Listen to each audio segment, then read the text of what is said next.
बंदी छोड़ सतगुरु रामपाल जी परमेश्वर जी की जय हो।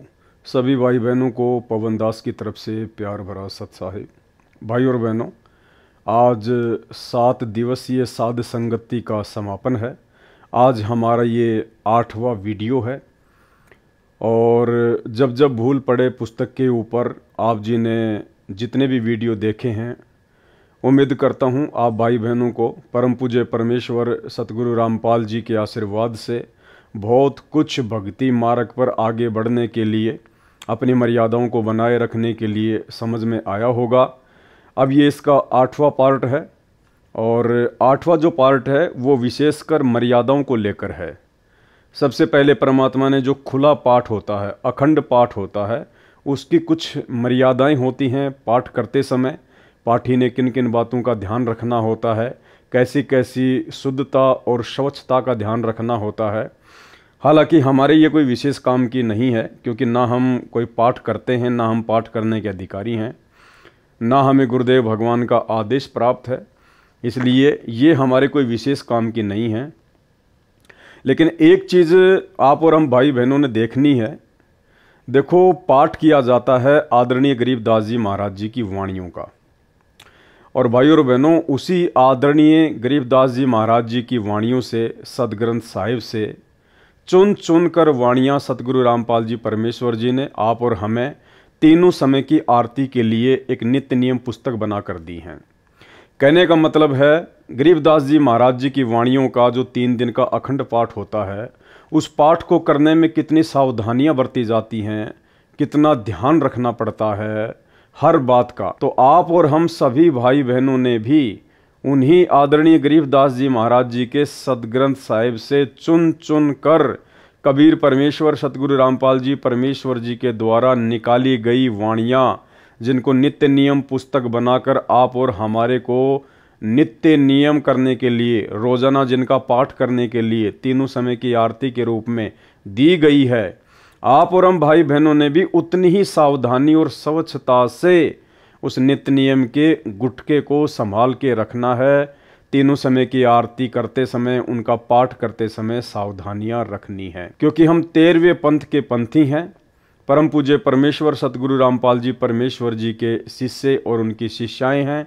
आप और हमारे लिए वास्तव में यदि कोई ओरिजिनल सदग्रंथ साहिब है, तो पूज्य गुरुदेव जी के द्वारा तीनों समय की आरतियों का जो गुटका दिया गया है, जो छोटी सी भक्ति बोध पुस्तिका दी गई है, वो हमारे लिए वास्तव में सदग्रंथ साहिब है। यानी हमने कितनी सावधानी रखनी है, कितना महत्व देना है उस 3 समय की आरती के गुटके को और तीनों समय की आरतियों को। तो कुछ कुछ पॉइंट हम लेंगे इससे। खुले तथा अखंड पाठ की मर्यादा, गुरुदेव जी का आदेश, तो ये आप और हमारे लिए विशेष नहीं है, इसलिए हम केवल उसी बात को लेंगे जो हमारे लिए विशेष हो। इसमें 11 नंबर का पॉइंट है, जिसमें परमात्मा ने आदेश दिया है कि पाठी को सामान्य विधि से पाठ पढ़ना है। हनुमान चालीसा की तरह राग रूप में या अन्य बोली की लय में रामायण की तरह बिल्कुल नहीं पढ़ना है।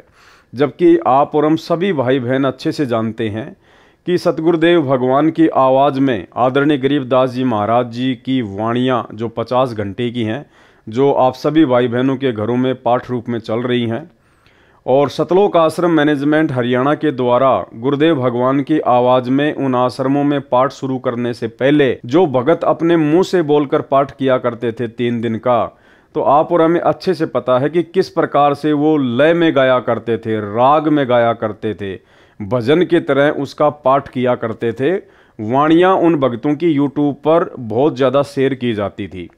तो अंतर्यामी परमात्मा ने देखा कि इनको तो पाठ करना भी ढंग से नहीं आता है, इसलिए परमात्मा ने 11 नंबर पॉइंट में उनको निर्देशित किया कि पाठी को सामान्य विधि से पाठ करना है, यानी नॉर्मल तरीके से उसको पढ़ना है, किसी भजन की तरह या लय में या हनुमान चालीसा की तरह या रामायण की तरह नहीं पढ़ना है।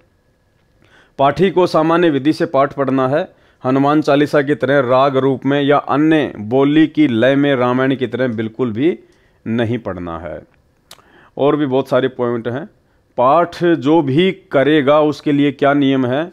जो माई बहन बेटी बिंदी लगाकर आती है वे पाठ पढ़ सकती हैं। काजल या अन्य श्रृंगार व चमकीले कपड़ों वाली, बालों को डाई करने वाले, लिपस्टिक लगाकर माई बहन बेटी या भगत पाठ पर नहीं बैठना है।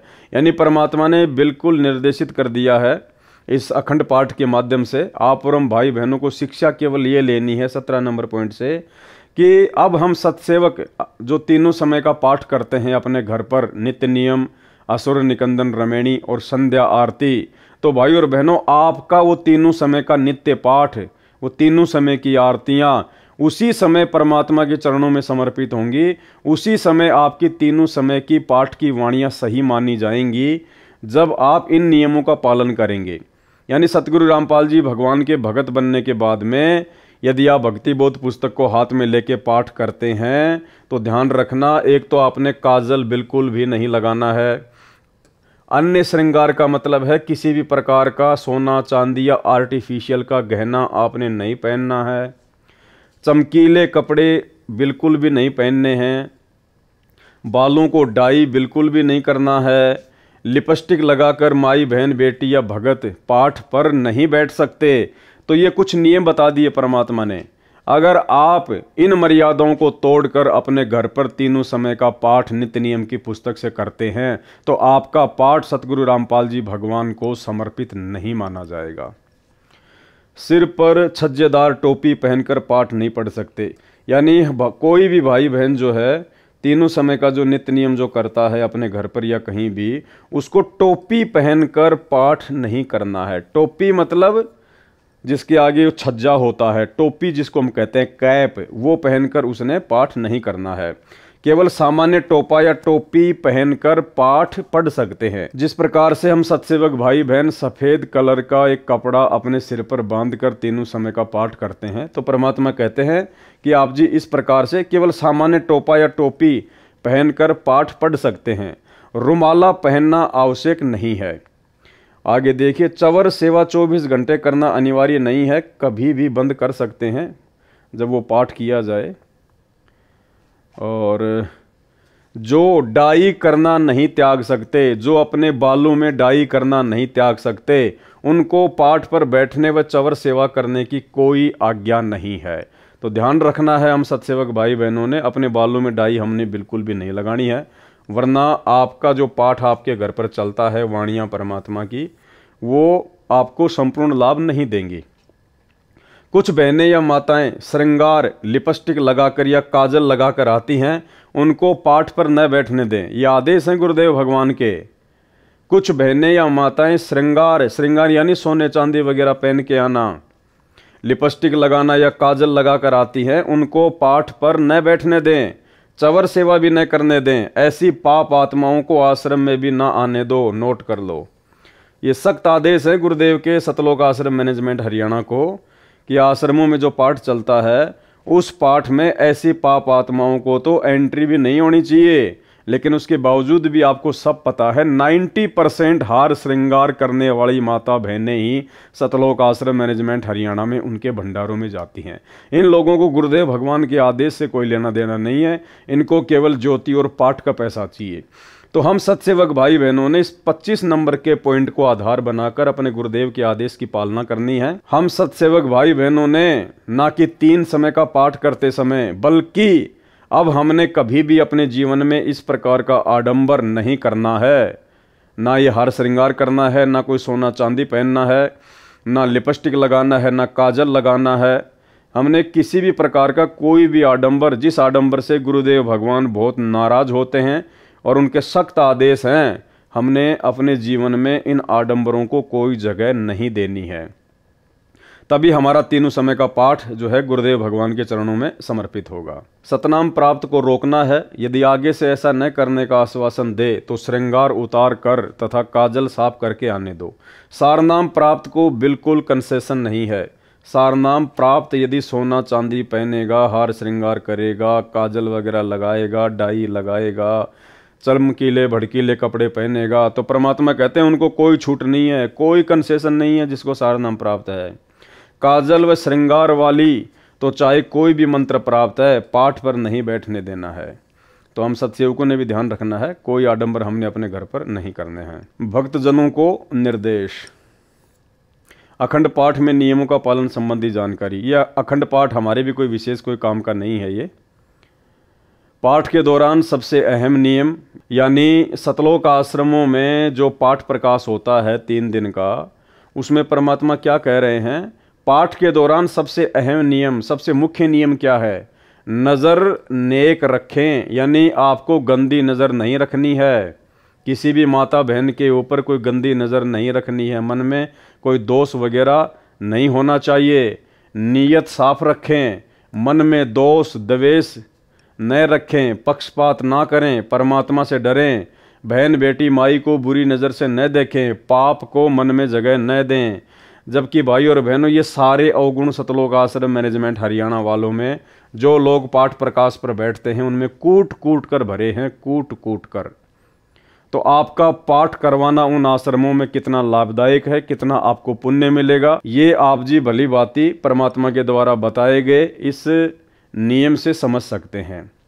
पाठ के दौरान सबसे अहम नियम, तो आप और हमने, जो हम सत्सेवक हैं, हम जो अपने घर पर पाठ करते हैं तीनों समय का, नित्य नियम, असुर निकंदन रमैणी और संध्या आरती, तो परमात्मा कहते हैं पाठ के दौरान सबसे अहम नियम, नज़र नेक रखें, नीयत साफ रखें, मन में दोष द्वेष न रखें, पक्षपात न करें, परमात्मा से डरें, बहन बेटी माई को बुरी नज़र से न देखें, पाप को मन में जगह ना दें।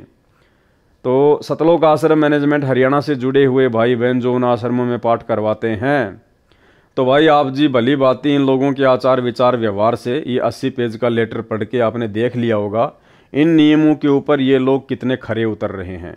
तो आपका पाठ बिल्कुल भी आपको वो लाभ नहीं देगा जो लाभ आदरणीय गरीबदास जी महाराज जी की वाणियों से आपको मिलना चाहिए। जो सेवादार व पाठी इन नियमों को खंड करेगा, उसके द्वारा किया गया पाठ लाभ के स्थान पर हानि करेगा, उसे भी कष्ट उठाना पड़ेगा। पाठ करने वाले को भी कष्ट उठाना पड़ेगा, और जो पाठ करवा रहा है उसको भी लाभ की जगह क्या मिलेगा? हानि करेगा उसको, हानि। और यही कारण है पाठ करवाते करवाते, ज्योति करवाते करवाते भी सतलोक आश्रम मैनेजमेंट हरियाणा वाले परमात्मा से दूर होते जा रहे हैं। और भी कुछ इसके नियम हैं। उसके बाद ये भक्ति मर्यादाओं को लेकर परमात्मा ने यहाँ पे कुछ बातें लिखी हुई हैं, और परमात्मा यही चाहते हैं कि मर्यादाओं में भगत रहना सीख जाए, भगत मर्यादाओं को निभाना शुरू कर दे, क्योंकि मर्यादाओं के बिना भक्ति हमारी जो है फल ही नहीं सकती, हमारी भक्ति सफल हो ही नहीं सकती। गुरुदेव भगवान कहते हैं कि भक्ति चाहे थोड़ी कर लो, लेकिन मर्यादा आपने पूर्ण निभानी पड़ेगी। तो कुछ नियम हैं ये सतनाम प्राप्ति के बाद में जो परमात्मा ने हमें बताए हैं।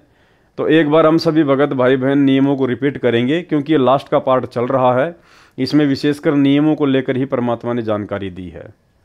नोट: सत्यनाम प्राप्ति के लिए तथा प्राप्त करने के बाद आवश्यक नियम, जिनमें से एक भी नियम खंड नहीं करना। यदि निम्न नियमों का पालन नहीं कर सकते तो सत्यनाम ना लें। स्पष्ट कर दिया गुरुदेव ने, यदि आप इन तमाम नियमों का पालन नहीं कर सकते हैं तो आप जी सतनाम ना लें।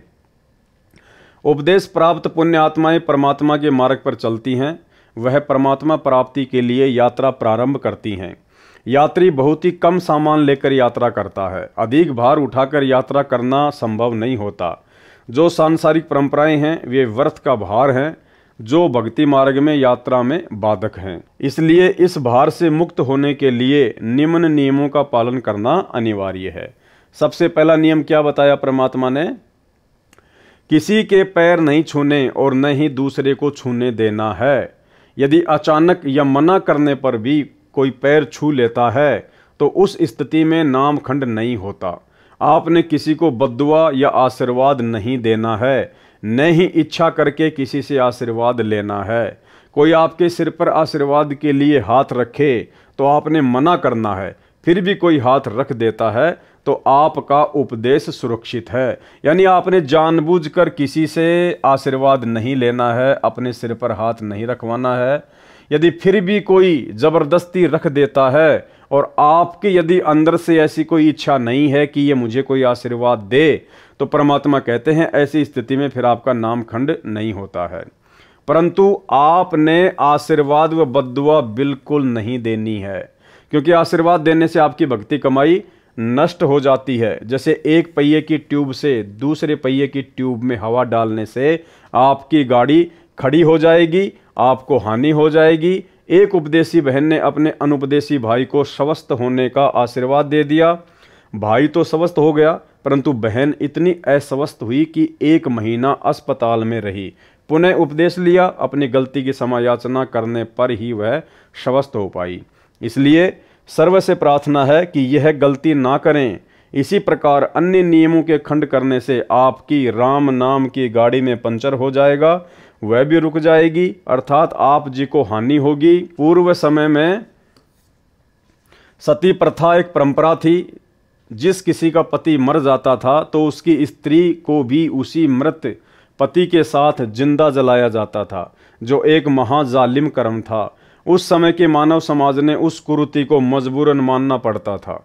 किसी महापुरुष ने संघर्ष करके उस सती प्रथा को बंद कराया। समाज के रूढ़िवादी व्यक्तियों ने बहुत विरोध भी किया, परंतु प्रयत्न सफल हुआ, तो आज सर्व बहनें सुखी हैं। इसी प्रकार ये सर्व परंपराएं जानो जो मानव समाज पर भार हैं, इनको समाप्त करने से ही भार मुक्त हो सकेंगे तथा भक्ति मार्ग पर आसानी से चल सकेंगे। दूसरा नियम है, टीवी, कंप्यूटर तथा मोबाइल में फिल्म, सीरियल, मैच, कार्टून देखना तथा मोबाइल में वीडियो गेम आदि नहीं खेलना है। यानी किसी भी प्रकार का कोई गेम, कोई मैच, कोई कार्टून, कोई फिल्म, कोई धारावाहिक, कोई सीरियल, हम भगत भाई बहनों ने विशेषकर सतनाम प्राप्त करने के बाद गुरुदेव का विशेष आदेश है कि आपने ये गलती भूलकर भी नहीं करनी है। जो भाई बहन साथ संगति से जुड़ चुके हैं, भले उन्होंने संकल्प नाम दीक्षा ही ली है, उनके लिए तो सारे के सारे नियम लागू हैं। हमने किसी प्रकार की कोई भी कोताही नहीं बरतनी है, भले आपने संकल्प ही लिया है, भले आपको प्रथम नाम ही है, ठीक है। तो परमेश्वर कह रहे हैं कि हमने टीवी, कंप्यूटर तथा मोबाइल में फिल्म, सीरियल, मैच, कार्टून देखना तथा मोबाइल में वीडियो गेम आदि नहीं खेलना है। अब बताइए, इन आश्रमों में लोगों को नाम दीक्षा दिलाई जाती है, लोगों को सारे नियम समझाए जाते हैं। अब वो भगत भाई बहन जो उपदेश प्राप्त कर रहे हैं, जो सतनाम प्राप्त कर रहे हैं, वो कैसे इन नियमों का पालन करेंगे? जब नाम दीक्षा दिलाने वाले गुरुदेव के कलयुगी परिवार वाले, सतलोक आश्रम मैनेजमेंट हरियाणा वाले, जो स्वयं दुनिया के लिए बैडमिंटन का स्टेडियम बना के दे दिए, धनाना गांव वालों के लिए 50 लाख रुपए की लागत से बैडमिंटन का स्टेडियम बना दिया गया है। खुद गुरुजी का लड़का कबड्डी के मैच की टीम को 31,000 रुपए दे रहा है। तो बताइए भाई और बहनों, उन्हीं सतलोक आश्रम मैनेजमेंट वालों से उपदेश प्राप्त करने वाले भाई बहन आखिर कैसे गुरुदेव भगवान के इन नियमों का पालन करेंगे? लेकिन इन नियमों का पालन भाई और बहनों आप और हम सत्सेवकों ने विशेष तौर पर करना है, यदि भक्ति मार्ग पर सफल होना है तो। नंबर 3, किसी को दान बिना सिला कपड़ा, सीधा आदि नहीं देना है। देखो क्या कह रहे हैं परमात्मा, किसी को दान बिना सिला कपड़ा, सीधा नहीं देना है। सीधा का मतलब क्या होता है? सीधा का मतलब होता है आटा, चावल, दाल, चीनी, नमक, चाय पत्ती, साबुन, इसको कहते हैं सीधा सामान देना। जबकि आपने इसी पुस्तक में पीछे पढ़ा कि जब 2020 में कोरोना आया, उस समय मेरे विशेष सेवादारों ने, सतलोक आश्रम मैनेजमेंट हरियाणा वालों ने गांव-गांव में जाकर आटा, दाल, चीनी, चावल, साबुन, तेल, चाय पत्ती ये बांटा। तो भाई ये परमात्मा का नियम है, 3 नंबर नियम है कि जब हमें सतनाम प्राप्त हो जाता है तो हमने किसी भी भगत को सीधा सामान नहीं देना है, बिल्कुल भी बिना सिला हुआ कपड़ा भी किसी को दान में नहीं देना है, किसी को पहनने के लिए नहीं देना है। यदि किसी को आवश्यकता है तो आप जी अपने पहने हुए कपड़े उसको दे सकते हैं, आपने बिना सिले हुए तो कपड़े भी किसी को नहीं देने, अन्यथा वो उसको बेचकर उसके पैसे का दुरुपयोग कर सकता है। इतनी सावधानी हमने बरतनी है। तो परमेश्वर का स्पष्ट आदेश है, किसी को दान बिना सिला कपड़ा नहीं देना है, सीधा आदि नहीं देना है। सीधा आदि मतलब आपने किसी को भी खाने पीने का जो कच्चा सामान है वो नहीं देना है। भाई फिर वो परमात्मा 2020 में हिसार जेल से आदेश देके कोरोना काल में कैसे अपनी ही मर्यादा तुड़वा कर, अपने ही वचन को तुड़वा कर दुनिया वालों के लिए आटा, दाल, चावल, चीनी, साबुन, तेल ये वितरित करवाएगा। तो ये सारा का सारा मनमाना आचरण था सतलोक आश्रम मैनेजमेंट हरियाणा का। किसी को दान, बिना सिला कपड़ा, सीधा आदि नहीं देना है, नहीं किसी धार्मिक स्थल, मंदिर, मंडी के लिए पैसे देने हैं, न ही उनके किसी भंडारे में जाना है। जैसे धर्मशाला, गली पक्की करने, कुआं तथा तालाब, जोहड़ की खुदाई, खेतों के सांझले नाले की खुदाई तथा अन्य इसी प्रकार के सामूहिक सामाजिक कार्यों के लिए पैसा दे सकते हैं। जैसे आप किसी गांव में रहते हैं, आप किसी कॉलोनी में रहते हैं, तो शहरों में तो सारे काम सरकार करती है, नगर निगम करता है। ये विशेषकर गांव में समस्या आती है। जैसे गांव में सभी लोग इकट्ठा होकर आपस में पैसे इकट्ठे करके ट्यूबवेल वगैरह लगवा लेते हैं, जोहड़ की खुदाई करवा लेते हैं, कोई तालाब वगैरह बनवाते हैं, गांव में कोई सड़क वगैरह जो है वो बनवाते हैं। तो परमात्मा कहते हैं अगर कोई सामाजिक काम है, सामाजिक काम का मतलब आप जिस गांव में रहते हैं, आप जिस कॉलोनी में रहते हैं, और यदि वहाँ पर सभी लोग मिलकर और अपनी सुविधा के लिए यदि इस प्रकार का कोई कार्य करवाते हैं जिनसे हमारी मर्यादा ना टूटती हों, तो ऐसे में हम सहयोग कर सकते हैं। जो भी हमारे हिस्से में पैसा आएगा हम उनको दे सकते हैं। तो ये होता है सामाजिक काम। ऐसा नहीं है कि समाज में कहीं और जगह काम हो रहा है, किसी दूसरे गांव में कोई सामाजिक काम हो रहा है और उस गांव के लोग हमारे से चंदा मांगने आ जाएं और उस सामाजिक काम का हम कोई यूज ही नहीं करते, तो हमने उनमें कोई सहयोग नहीं करना।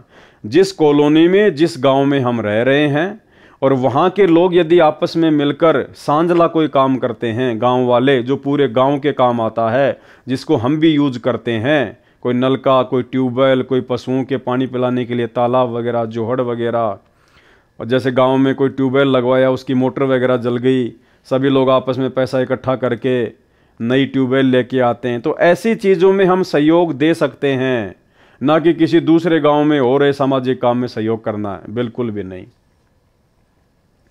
नंबर 4, माथे पर तिलक न लगाना है और न ही लगवाना है। भात में पटड़े पर नहीं चढ़ना है, गले में माला नहीं डलवानी है और न ही डालनी है, और न ही किसी की झोली में पैसे डालने या लेने हैं। यदि दोनों पक्ष उपदेशी हैं तो विवाह केवल असुर निकंदन रमैनी करके साधारण विधि से करना है तथा भात परंपरा को समाप्त करना है। कोई त्योहार, जागरण, मुंडन, धार्मिक अनुष्ठान, जन्मदिन, छठी आदि नहीं मनाना है, न ही उसमें जाना व सहयोग करना है। स्पष्ट आदेश है परमात्मा के, ध्यान रखना। कोई भी त्योहार नहीं मनाना, किसी भी प्रकार के जागरण में नहीं जाना, हमने कोई मुंडन वगैरह नहीं करवाना, जैसे कोई मर जाता है या जैसे बच्चे का मुंडन करवाते हैं। धार्मिक अनुष्ठान चाहे किसी भी देवी देवता का किसी भी रिश्तेदारी में क्यों ना हो, आड़ोस पड़ोस में क्यों ना हो, बिल्कुल भी सहयोग नहीं करना। जन्मदिन चाहे पड़ोस में क्यों ना हो, बिल्कुल नहीं जाना। चाहे घर में किसी काका, ताऊ, चाचा के बच्चे का जन्मदिन क्यों ना हो, हमने उस दिन स्पेशली उन लोगों के खाना नहीं खाना है, उसकी जन्मदिन पार्टी में नहीं जाना है, बिल्कुल भी। छठी, जैसे कोई बच्चा वगैरह हो जाता है, गांव वाले मिलके ताश वगैरह खेलते हैं, हमने वो भी नहीं मनानी है, आदि नहीं मनाना है, न ही उसमें जाना व सहयोग करना है। ध्यान रखना इन बातों का। नंबर 6, किसी को दुआ या बद्दुआ नहीं देनी है। नंबर 7, किसी को good morning, good afternoon, good evening, good night आदि शब्द नहीं बोलने हैं। यदि कोई बोलता है तो उसे समय अनुसार केवल morning morning, evening evening, afternoon व नाइट नाइट 2-2 बार बोल सकते हैं। यानी हमने किसी भी आदमी को सुबह के समय गुड मॉर्निंग नहीं बोलना है। यदि सामने वाला गुड मॉर्निंग बोलता है तो हमने भी उनको गुड मॉर्निंग नहीं बोलना है। Number 8, happy birthday, happy new year तथा गुड बाय आदि शब्द नहीं बोलने हैं। यदि कोई आपसे बोलता है तो उसे धन्यवाद या थैंक यू बोल दें। क्या बोलो? धन्यवाद या थैंक यू। नंबर 9, सिखों को छोड़कर संत बाबा रूप में दाढ़ी ना हो। इसके ऊपर दास विशेष तौर पर वीडियो बना चुका है। इसमें परमात्मा का स्पष्ट आदेश है कि सिखों को छोड़कर, सिख कौन? जिन लोगों ने संत रामपाल जी से दीक्षा नहीं ले रखी है, उन सिखों को छोड़कर यदि सिख समाज का कोई भी व्यक्ति संत रामपाल जी से उपदेश लेता है तो संत या बाबा रूप में, यानी भगत रूप में या अन्य किसी बाबा रूप में उसने दाढ़ी नहीं रखनी है, ना सिर पर बाल रखने हैं, ना उसने पगड़ी वगड़ी पहननी है। यानी सिख समाज की जो परंपराएं हैं, यदि आप संत रामपाल जी से उपदेश ले रहे हैं तो आपने उन समस्त परंपराओं को, सिख समाज की परंपराओं को त्यागना है। नंबर 10, बहनों ने नेल पॉलिश और लिपस्टिक नहीं लगाना है।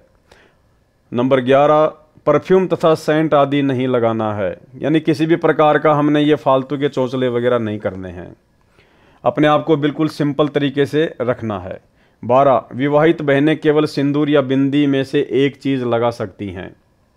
नंबर 13, किसी अनुपदेशी का जूठा नहीं खाना है, यदि अनजान में खाया है तो समा होता है, भविष्य में ध्यान रखें।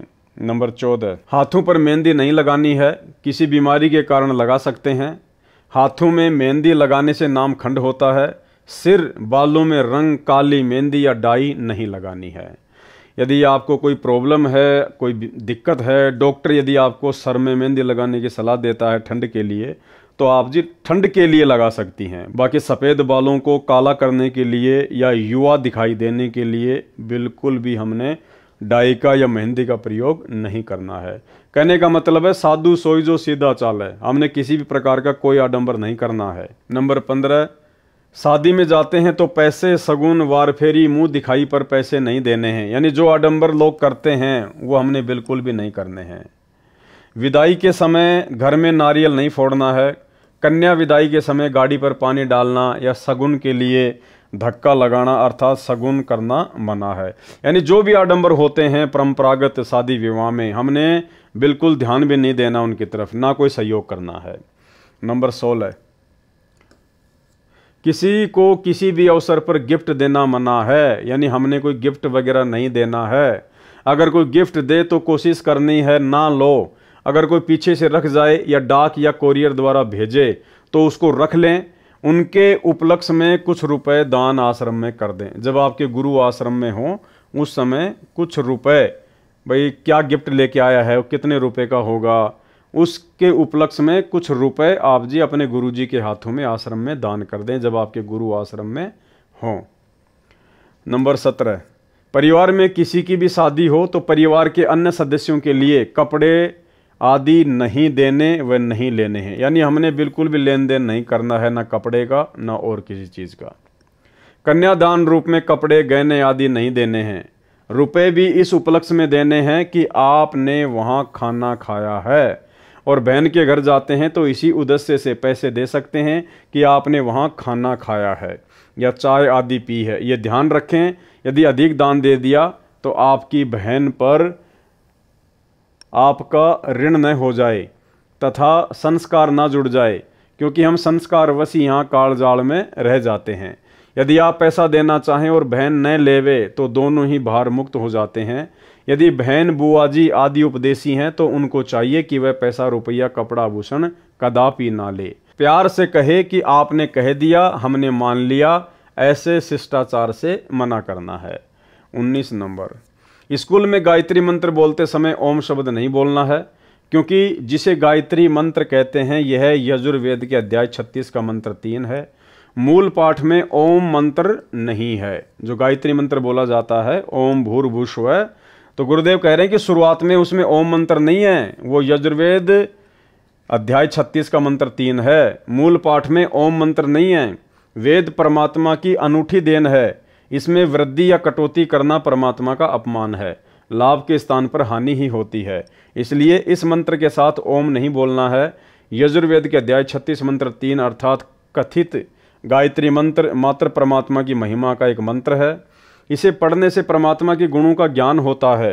जैसे बिजली की महिमा कहीं लिखी हो तो उसको कविता बनाकर गाते रहने से बिजली के गुणों का ज्ञान तो हो जाता है, परंतु बिजली का लाभ नहीं मिल सकता। लाभ तो बिजली का कनेक्शन लेने से ही मिलेगा। इसी प्रकार यजुर्वेद अध्याय 36 मंत्र 3 जिसको गायत्री मंत्र बताकर जाप करने को कहते हैं वह व्यर्थ है, क्योंकि यह मंत्र तो परमात्मा की महिमा का ज्ञान कराता है, परमेश्वर के गुणों अर्थात लाभ को बताता है। वह लाभ अधिकारी संत से सत्यनाम व सारनाम की दीक्षा प्राप्त करके अर्थात कनेक्शन लेकर ही प्राप्त हो सकते हैं।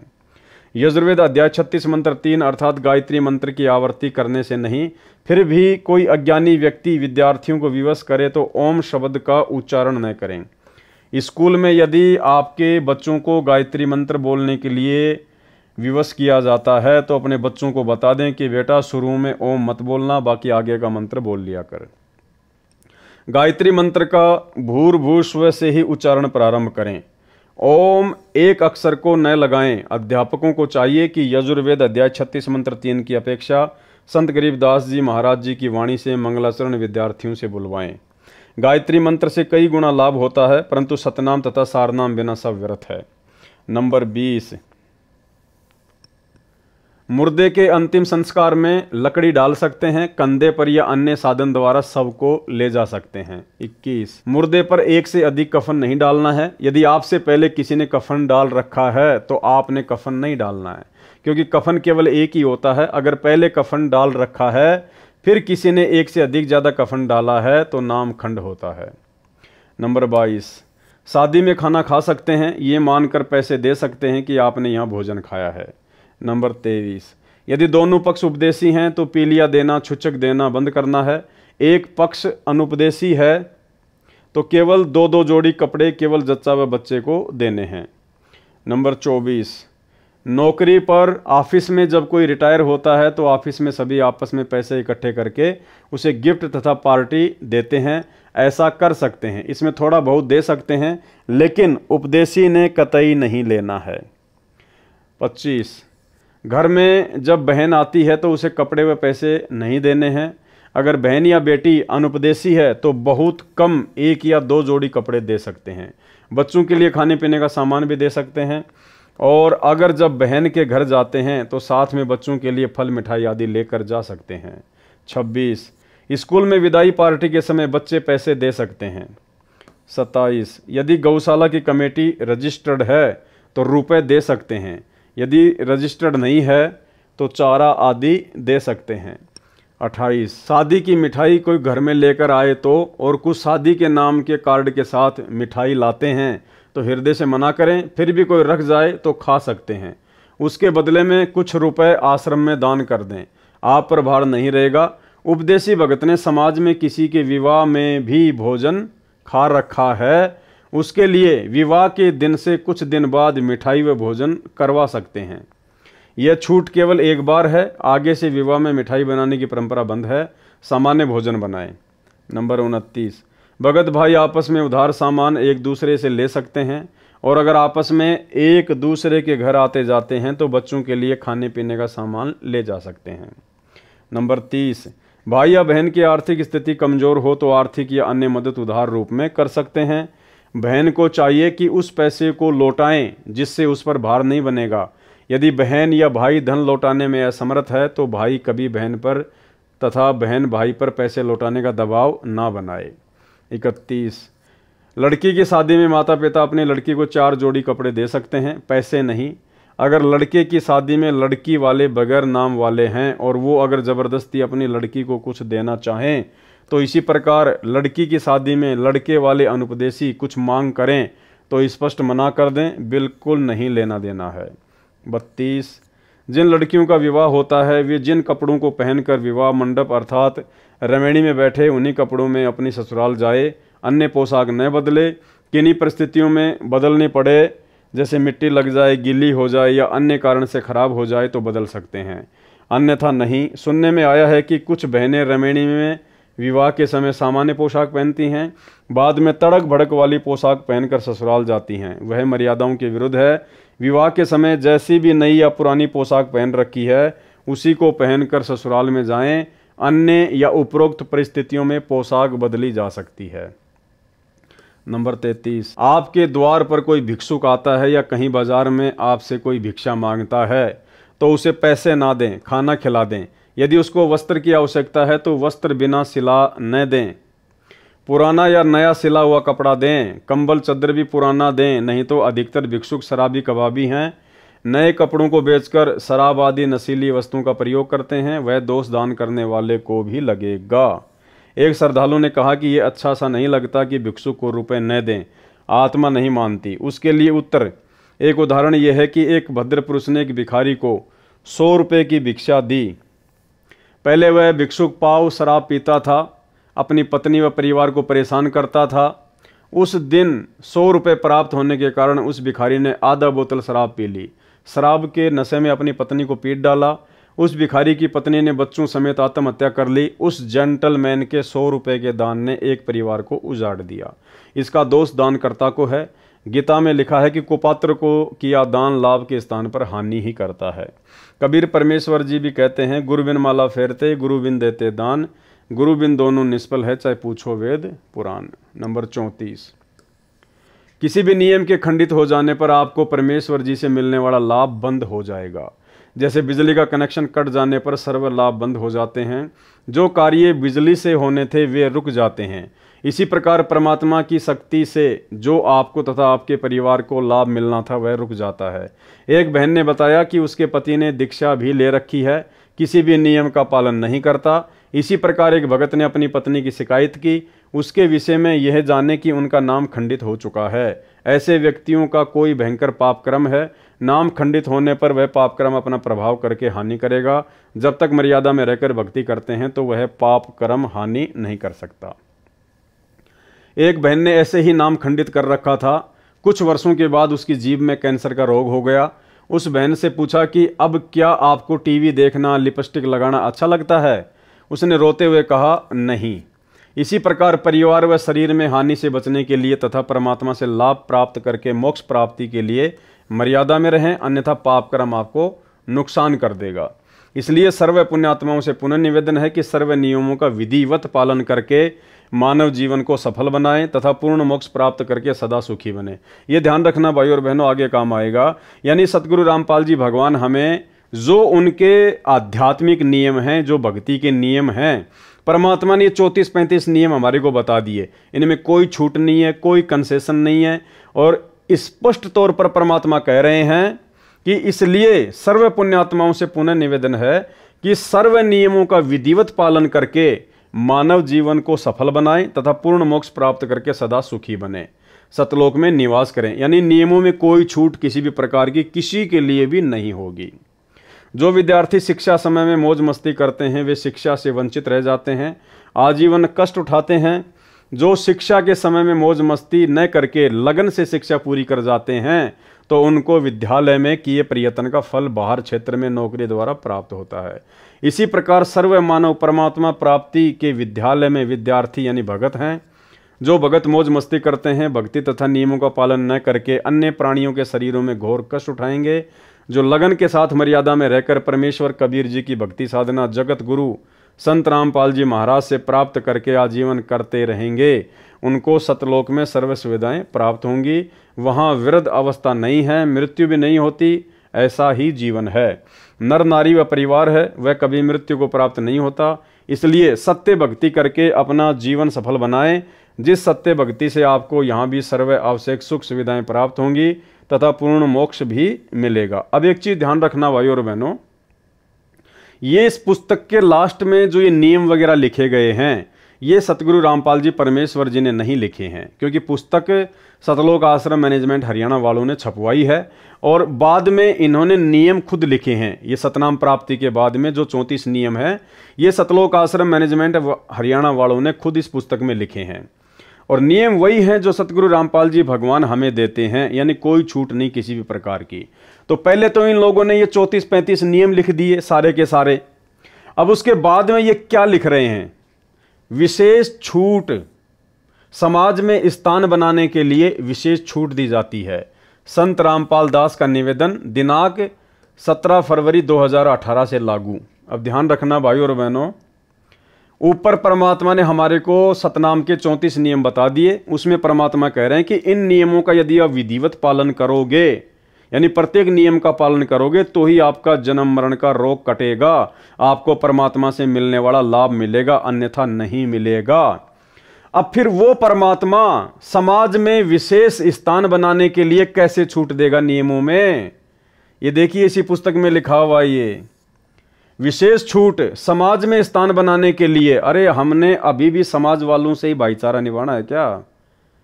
इतना ज्ञान समझा दिया, 30 साल कम नहीं होती है। गधे को गीता पढ़ाओ वो भी बैकुंठ जाने को तैयार हो जाए। अब 30 साल बाद में संत रामपाल जी नियमों में छूट देंगे और वो भी समाज में स्थान बनाने के लिए। अब 30 साल बाद भी भक्तों को समाज में स्थान चाहिए क्या? तो ये सतलोक आश्रम मैनेजमेंट हरियाणा का काल प्रेरणा से मनमाना आचरण है संगत को भक्ति मर्यादाओं से नीचे गिराने के लिए। क्योंकि दो ही शक्ति हैं, दयाल और काल। दयाल ने 28 साल से ज्ञान दिया, नियम बताए, कोई छूट नहीं दी। और काल सतलोक आश्रम मैनेजमेंट हरियाणा वालों में कुप्रेरणा करके, क्योंकि भक्ति का आधार है नियम मर्यादा। अगर आप मर्यादा में नहीं हैं, नियम नहीं निभाओगे, तो आपकी भक्ति लाख जन्म भी सफल नहीं हो सकती, चाहे आप किसी भी संत की शरण में क्यों ना हो। तो ये विशेष छूट कौन देगा? सतगुरु रामपाल जी परमेश्वर जी तो नहीं देंगे। ना कभी हमने उनके 28 वर्षों के सत्संगों में कभी सुना कि बच्चों आपको थोड़ी बहुत मैं छूट दे रहा हूँ नियमों में, आपको समाज में स्थान बनाने के लिए, अपने रिश्तेदारियों में स्थान बनाने के लिए मैं आपको छूट दे रहा हूँ। पहले भक्ति सौदागर पुस्तक चलती थी ज्ञान गंगा से पहले, तो एक सत्संग में परमात्मा ने कहा कि भाई हमने इस भक्ति सौदागर पुस्तक के शुरू में सारे नियम लिख दिए हैं, अगर इस आश्रम की तरफ मुंह करो तो पहले नियम पढ़ के आना, अगर ये नियम निभा सको तो नाम दीक्षा लेना आके, नहीं तो अपने घर बैठे रहना। आप खुद सतगुरु रामपाल जी परमेश्वर जी के मुख कमल से सुन लीजिए, 2010 का ये सत्संग है। कहते नकबे सर नकबा बनी पैर थी हार हमेल, 1-1 लाख के गहने पहरा करती, आज वो सुंदरी से कुतिया बनी देख साहिब के खेल। तो पुण्यात्मा, ये इन बातों से डर लगना चाहिए। इन बातों से डर लगने लगेगा, मालिक में रुचि बनेगी और भजन करने को दिल करेगा। और ये लोग दिखावा जो ड्रामा है, नाचा कूदी, ये बकवाद मन में आवे को नहीं, ये कहने की आवश्यकता नहीं पड़ा। दास ने कैसा मत करियो, हाँ कहना तो पड़ता है एक बार बालक को, कुछ दिनों के बाद फिर आपकी रुचि ना बढ़े। इतना तो इस दास को विश्वास हो गया है कि परमात्मा के बच्चे भगवान को पहचानने लग गए, क्योंकि अब शिक्षित समाज है। आपको नाम दिया जाता है, नाम देने से पहले सब नियमों से परिचित कराया जाता है। और हमने ये पुस्तक बनाई है भक्ति सौदागर को संदेश, इसके प्रथम अध्याय में ही हमने नियमों का पूरा विस्तार से विवरण दिया है कि कोई भी पुण्यात्मा इस आश्रम की तरफ आएगा तो पहले तैयार होकर आवे। पहले क्या होता था कि भक्तजन समझाते थे नाम ले लो तुम्हारा कल्याण हो जाएगा, बड़े सुख होते हैं, यहाँ आ जाते थे उपदेश लेने, और यहाँ आकर के हम फिर उनको लिस्ट दिखाते थे ये नियम निभाने हैं, तो बात जाते थे कि नहीं हमारा भी ये नियम नहीं नंबर, क्योंकि वो उल्टे रंग में रंगे हुए वो सारे। तो अब उनको पहले ये लिख कर दे दिया कि तुम तैयार होकर आ जाना, तुम्हारा मन मानने तो आना, क्योंकि कल्याण होगा इस मर्यादा में रहने से। तो अब ये दास देख रहा है कि अब कितना डर लगता है बहन बेटी भाइयों को, बच्चों को। अब वो कहीं, क्योंकि समाज हमारा जो है सारा का सारा समाज काल प्रेरित है, उन्हीं क्रियाओं को कर रहा है जो ना करने वाली होती हैं। और हमारा भक्त एक घर में एक व्यक्ति ने नाम ले लिया और 5-6 व्यक्ति वो सारे शास्त्र विरुद्ध साधक हैं, तो उनके साथ संघर्ष बनता है बेचारे का जा करके। फिर भी वो इतना दृढ़ है, डरता है, आकर पूछता है जी मेरे पे ऐसी गलती होगी, मेरा नाम तो खंड नहीं हो गया, आगे से नहीं करूँगा। तो कहने का भाव ये है कि पहचानने लग गए तुम परमात्मा को और संघर्ष करना सीख गए, आप सफल होगे, देख लेना एक दिन। ये नाखून पालिश लगाते हैं, ओठों पर इसी बूंदी शक्ल बना लेते हैं, लाल वो लगा कर लिपस्टिक, इतना बेहुदी शक्ल बन जाती है। कहते हैं अब ऐसी मर्यादा बन गई, बहन बेटियां कहते हैं कि हम ऑफिस में जाते हैं तो ये लिपस्टिक वगैरह नहीं लगाते, नेल पेंट नहीं लगाते, तो क्या कहते हैं उस दूसरे कि तुम्हारे घर में कोई मर गया क्या? अरे थारा गजब भैया, ये बकवाद करने तो सारे जी जाओगे तुम, अकल खत्म होगी। यानी एक मर्यादा बन गई, जो ऐसे उल्टे काम ना करे उसने हे समझन लागे।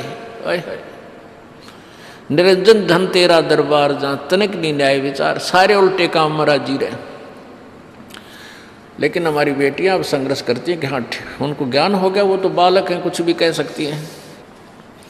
तो अब हम सबको बताते हैं ये ऐसा नहीं करना, क्योंकि पहले हमारा ज्ञान गाँव में ज़्यादा चला था। इस दास ने गाँव में जाकर प्रचार किया, तो वहाँ तो ये था को ना लिपस्टिक का फंड था, ना कोई नाखून पालिश लाया करती, मेहंदी मुंदी ला लेती, तो यार वो भी मना कर दिया हमने, समझा दिया कि इसका कोई फ़ायदा नहीं है, अपना भक्ति करो। तो वो तो सब एक साधारण सी बात थी, छोड़ छाड़ दी। अब शहरों में फैल गया परमात्मा का जो ज्ञान है। अब शहरों से जो बेटियां आती हैं वो सारे तो नाखुना निशी बुरे हाल तो सनाए पाओगी। और इधर बिहार में तो और बेगन हो रहा है, कति बुढ़ी बालक सारे लाल ये नाखुना न कति नो कुसुती तरह पेंट करके लाओगे नो चमकान दे। अब इनको समझाना पड़ता है कि ये नहीं करोगे तो मान जाते हैं कि नहीं आगे नहीं करेंगे हम, क्यों इनकी आवश्यकता भी क्या है। भगवान ने जो कितने सुंदर नाखून पहले बना के दे रखे, इन पर क्या फायदा और बकवाद करने की। तो मालिक ने जो अंग दे रखे हैं वो बहुत अच्छे बना के दे रखे हैं, इसमें हमको फेरबदल करें ये हमारी वो लोग दिखावा मेकअप है, इसकी हमें आवश्यकता नहीं। अब तो हम आपको बता रहे हैं, समझा रहे हैं पहली बार, फिर आप पे सियाने हो जाओगे, आपकी आप पर रुचि ना करे। जैसे नानक साहब कहते हैं, ना जाने काल की कर डारे किस विध डल जा पासा वे, जिना के सरते मौत खड़क दी नानू के डांसा वे। अब प्रसंग था कि साध मिले साड़ी शादी होंगी और भी छड़ जा दिलगिरी वे, अख दे नानक सुनो जहाना ये मुश्किल हाल फकीरी वे। अब बताओ भाई और बहनों, इस वीडियो को सुनने के बाद में क्या आप ये यकीन करेंगे कि ये विशेष छूट समाज में स्थान बनाने के लिए सतगुरु रामपाल जी परमेश्वर जी ने दी होगी? जिस परमेश्वर ने 2010 में ही कह दिया था कि अगर इन नियमों को निभा सको तो नाम दीक्षा लेने के लिए आना, इस आश्रम की तरफ मुंह करना, तो फिर कैसे आज वो परमात्मा समाज में स्थान बनाने के लिए हमें छूट देगा? भाड़ में जाओ ये समाज। मीराबाई ने क्या कहा था, भाई कोई गुंडी को चाहे बूंदी कहो मेरी सुरत राम में लागी। लोक लाज मर्याद जगत की तिनकियों जो तोड़ बगावे, जब कोई राम भगत गति पावे। और परमात्मा कहते हैं लोक लाज ना कीजिए, निर्भय हो रहिए, जय मन चावे राम को तो दासा तन धरिए। तो फिर वो परमात्मा कैसे समाज में स्थान बनाने के लिए छूट देगा? और कौन है वो मंदबुद्धि भगत, कौन है वो महाअज्ञानी भगत जिसको समाज में विशेष स्थान की चाहत है? तो ये सारा का सारा काल का षड्यंत्र है। सतगुरु रामपाल जी भगवान की इन्होंने यहां पर मोहर लगा दी, जबकि गुरुदेव भगवान ने तो इस पुस्तक के 71 पेज पर ही अपना संदेशा समाप्त कर दिया। लास्ट में 2 लेटर लिख के सतलोक आश्रम मैनेजमेंट हरियाणा वालों के लिए, उसके बाद में सारे नियम वगैरह सतलोक आश्रम वालों ने खुद लिखे हैं। तो ये हमारे पूज्य गुरुदेव सतगुरु रामपाल जी परमात्मा का आदेश बिल्कुल भी नहीं हो सकता। हमारे परमात्मा ने कभी भी अपने नियमों में किसी को कोई छूट नहीं दी है। जब परमात्मा ने भक्ति की शुरुआत में किसी को छूट नहीं दी तो आज तो 28 साल हो गए, कैसे छूट देगा परमात्मा? अब क्या छूट दी है भाई और बहनों, देखना यही काल का सबसे बड़ा षड्यंत्र है। इस पुस्तक को पढ़ने के बाद में और ये नियम पढ़ने के बाद में कि विशेष छूट समाज में स्थान बनाने के लिए विशेष छूट दी जाती है, तो इन नियमों को पढ़ने के बाद में क्या क्या छूट दी गई है, वो 34 नियम कौन निभाएगा? प्रथम मंत्र के 11 नियम कौन निभाएगा? कोई नहीं निभा पाएगा, क्योंकि मन को तो जगह चाहिए बकवाद करने के लिए, और ये बकवाद करने के लिए जगह सतलोक आश्रम मैनेजमेंट हरियाणा ने दे दी। कितना बड़ा षड्यंत्र है भगत समाज के साथ। क्या छूट दी है इन लोगों ने काल प्रेरणा से? नंबर 1, लड़की की बिना नाम वाले परिवार में शादी होती है और ससुराल वाले आन उपासना के लिए, किसके लिए? देवी देवताओं की पूजा के लिए, आन उपासना के लिए। यदि किसी बहन बेटी की जगत वालों में शादी होती है, किसी भगत की उपदेशी बेटी की यदि जगत वालों में शादी होती है और ससुराल वाले यदि आन उपासना के लिए मजबूर करते हैं, जैसे उनके देवी धाम पर उनके साथ जाने के लिए, वहां पर धोख लगाने के लिए यानी दंडोत करने के लिए उन देवी देवताओं को कहते हैं, तो उपदेशी बेटी उनके साथ सैर सपाटा जानकर चली जाए। ये लो जी छूट दे दी कि वो उपदेशी बेटी उनके साथ में सैर सपाटा समझकर चली जाए, जैसा वे कहें करती रहें। देवताओं को भोग लगाओ, हाँ जी लगा दो। देवताओं को दंडवत करो, हाँ जी कर दिया। देवताओं को ये नारियल चढ़ाओ, हाँ जी चढ़ा दिया, क्योंकि छूट दे दी। जैसा वे कहें करती रहें, परंतु मंत्र अपना जाप करती रहें। मतलब मेरे को कोई कहे कि तूने शराब पीनी है और मैं शराब पीता रहूं और मंत्र अपना जाप करता रहूं, तो क्या हो जाएगा काम मेरा? देखो कैसी बेहुदी बातें लिखी हुई हैं। ये गुरुदेव भगवान के आदेश हो सकते हैं क्या? परमात्मा काल की गोद में बैठाएगा अपने बच्चों को? क्या कह रहे हैं? आन उपासना के लिए अगर मजबूर करते हैं तो करो। अरे गुरुदेव क्या कहते हैं कि 100 वर्ष सतगुरु की पूजा और एक दिन आन उपासी, वो अपराधी आत्मा फिर पड़े काल की फांसी। तो ये काल की फांसी में डाला जा रहा है भक्तों को। कितना बड़ा धोखा किया जा रहा है, कितना बड़ा षड्यंत्र काल का। उपदेशी बेटी उनके साथ सैर सपाटा जानकर चली जाए, जैसा वे कहें करती रहें, परंतु मंत्र अपना जाप करती रहें। यदि वहां कोई तिलक लगाता है तो लगवा लें, तुरंत उतार दें। अगर कोई आपके माथे पर तिलक लगाता है तो कह रहे हैं लगवा लो और उसके बाद तुरंत उतार दो। यानी कोई शराब पीता तो पी लो, तुरंत बाथरूम करके आ जाओ, काम खत्म। यदि हाथ के नाला धागा बांधता है तो बंधवा लो और बाद में तोड़ के फेंक दो। दारू पी लो और बाद में बोतल को तोड़ के फेंक दो। ये है इनके कहने का मतलब।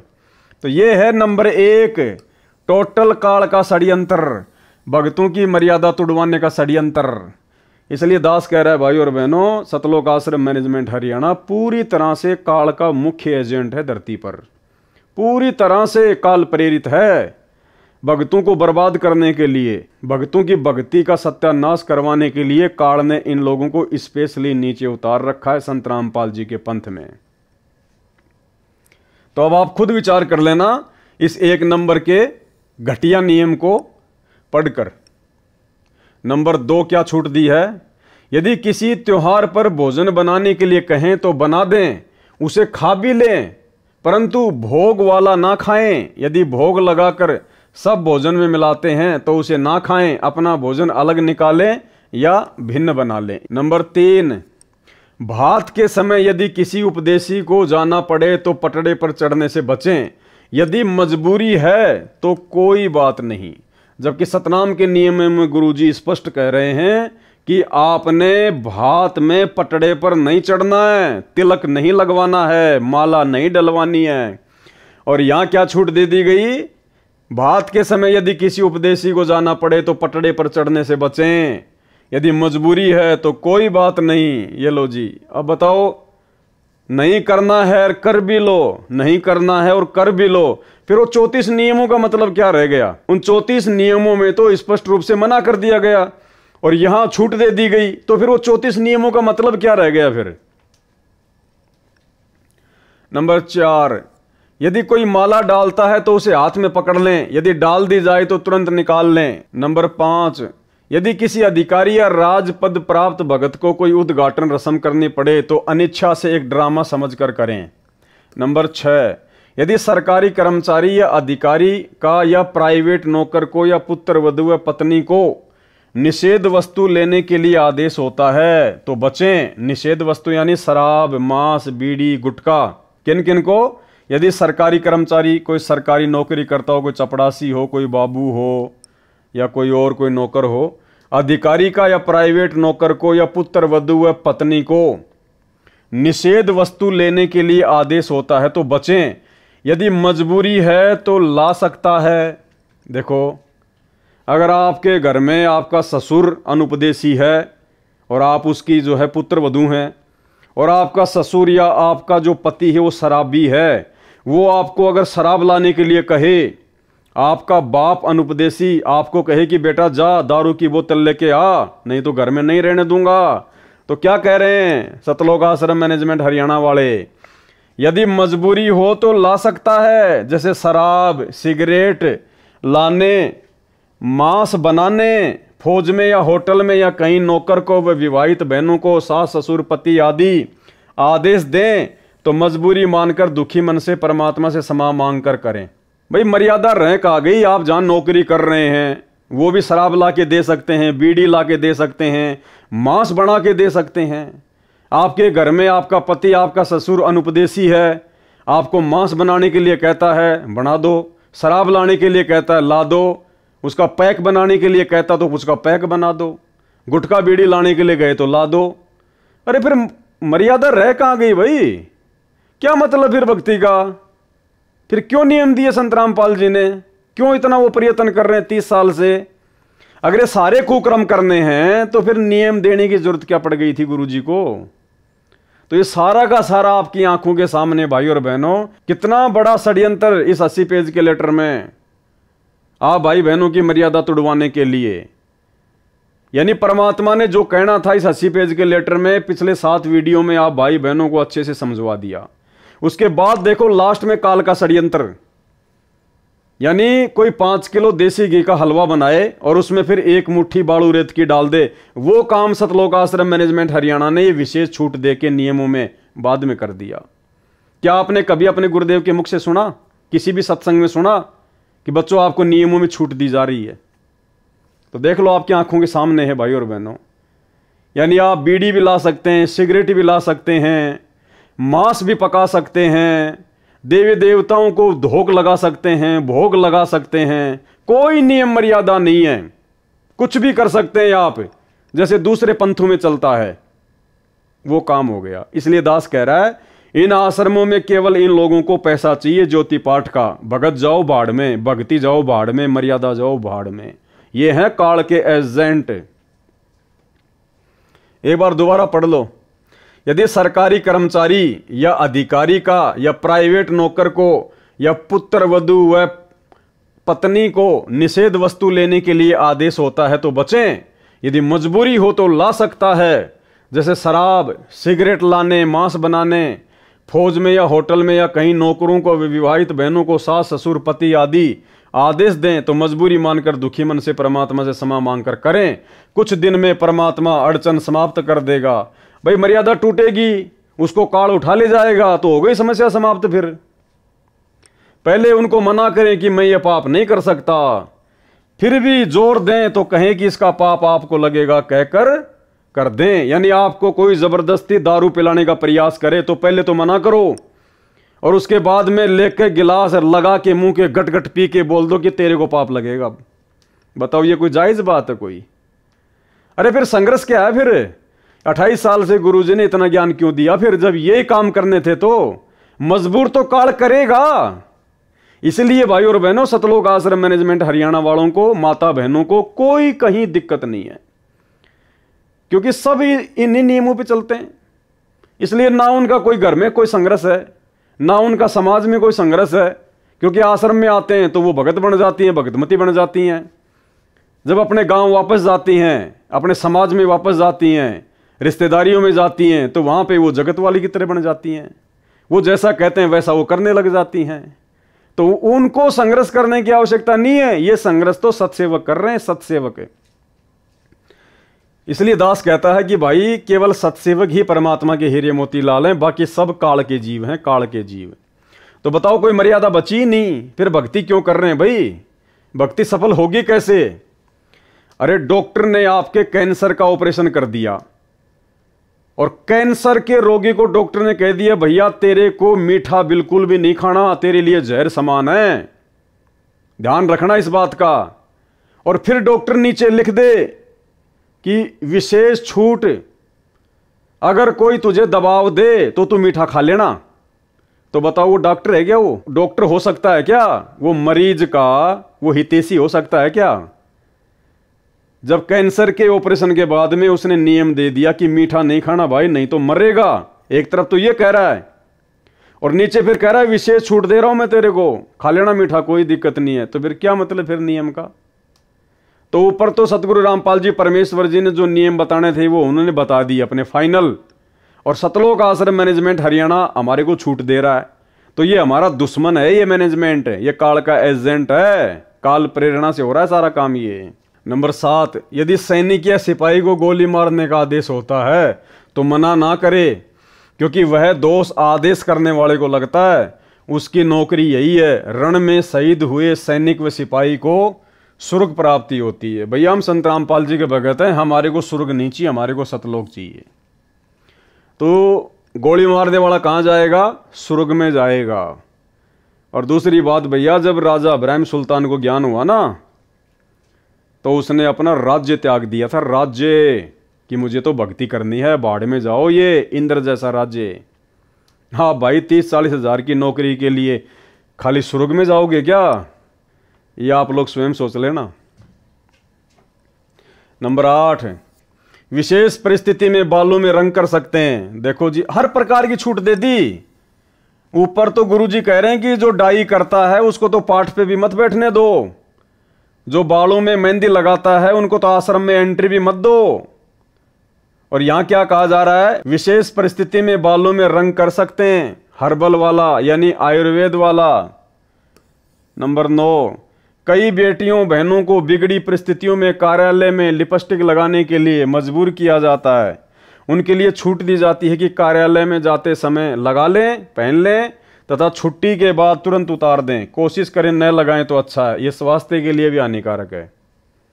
बताओ, लगा भी सकते हैं और नहीं भी लगाना है।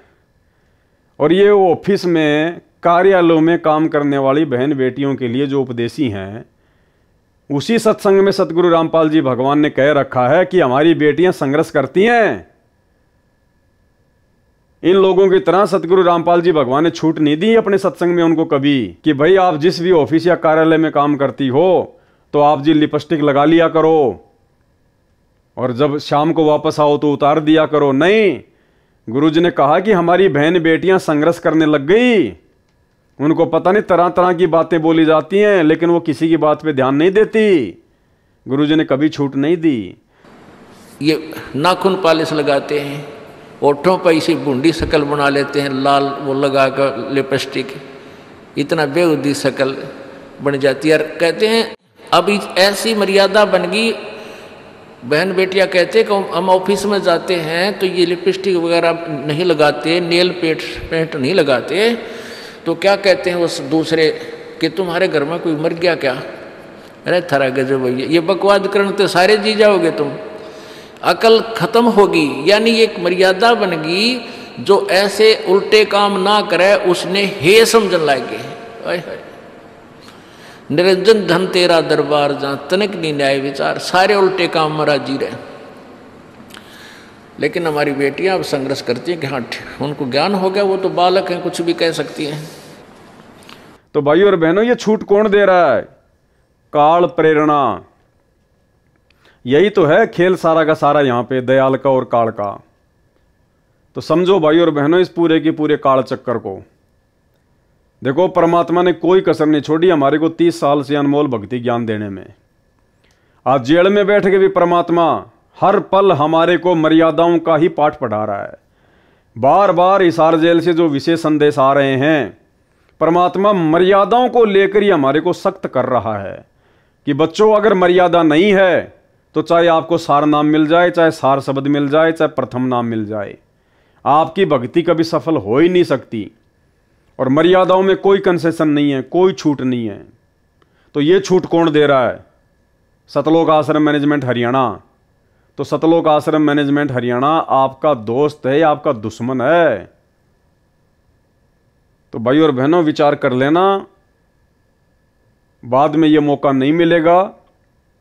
थोड़ा सा समय बचा है आप और हमारे पास में भगत बनने का। बाद में सर पर हाथ रख के रोओगे, कुछ भी हाथ नहीं लगेगा। ये वर्तमान में इतना संघर्ष परमात्मा जो अपने दासों को निमित्त बनाकर करवा रहे हैं, भाई अगर समझदार हो तो विचार कर लेना, बाद में कुछ हाथ नहीं लगेगा। तो अब ज़्यादा मैं कुछ कहूँगा नहीं, क्योंकि जो भी कुछ आप लोगों ने इस 80 पेज के लेटर में देखा, सुना, पढ़ा, समझदार को तो वही पर्याप्त है। बाकी मूर्खों के आगे कितना ही चिल्लाते रहो, कितना ही भौंकते रहो। जो अपने गुरुदेव भगवान के 30 साल के इतने सत्संग करने के बाद भी, उनके इतने प्रयत्नों के बाद भी नहीं समझे और उसी सतलोक आश्रम मैनेजमेंट हरियाणा रूपी गंदगी में सड़ रहे हैं, वो भाई मुझ पवन दास के ज़्यादा उपदेश देने से क्या समझेंगे? तो जो समझदार थे वो तो समझ चुके हैं, क्योंकि परमात्मा कहते हैं ज्ञान का और गाम का तो चमकासा ही होता है, बाकी भैंस के आगे कितनी बीन बजा लो कोई असर नहीं पड़ना है। तो हम सत्सेवक भाई बहनों ने सतर्क हो जाना चाहिए हर प्रकार से। आप लोगों के मन में किसी भी प्रकार की कोई शंका, कोई डाउट नहीं होना चाहिए कि वास्तव में साध संगतियाँ परमात्मा का विशेष मिशन है। साध संगतियों से जुड़े रहकर और पूर्णतया मर्यादा में रहकर भक्ति करने से ही हम गुरुदेव के दिल में विशेष जगह बना पाएंगे, सतलोक के लिए अधिकारी बन पाएंगे। अन्यथा इस प्रकार की ड्रामेबाजी, नियमों में छूट, दुनिया भर की अड़ंगेबाजी जो 2014 के बाद सतलोक आश्रम मैनेजमेंट हरियाणा स्वयं भी करता है और संगत से भी करवा रहा है, भाई इस प्रकार की बकवादों से परमात्मा नहीं मिलेगा, असंख्य जन्म नहीं मिल सकता। तो आज की वीडियो में केवल इतना ही। 80 पेज का लेटर कंप्लीट हुआ। परमात्मा जी का विशेष तौर पर हम धन्यवाद करेंगे कि परमेश्वर ने हम सबको धैर्य दिया, सद्बुद्धि दी परमात्मा ने, जो उनके आशीर्वाद से ये 8 पार्ट कंप्लीट हो पाए। और आगे उम्मीद करेंगे, प्रार्थना करते हैं कि परमेश्वर हमें थोड़ी बहुत सेवा इसी प्रकार से ज्ञान आधार से एक दूसरे भगत भाई बहनों के साथ साथ संगति की देते रहें, ताकि हमारा विश्वास दृढ़ रहे और गुरुदेव भगवान के हिसार जेल से बाहर आने तक हम लोग भक्ति पर जीवित रह सकें। तो सभी भाई बहन सतगुरु रामपाल जी भगवान का धन्यवाद करें, सभी भाई बहन परमात्मा का जयकारा करें। बंदी छोड़ सतगुरु रामपाल जी परमेश्वर जी की जय हो।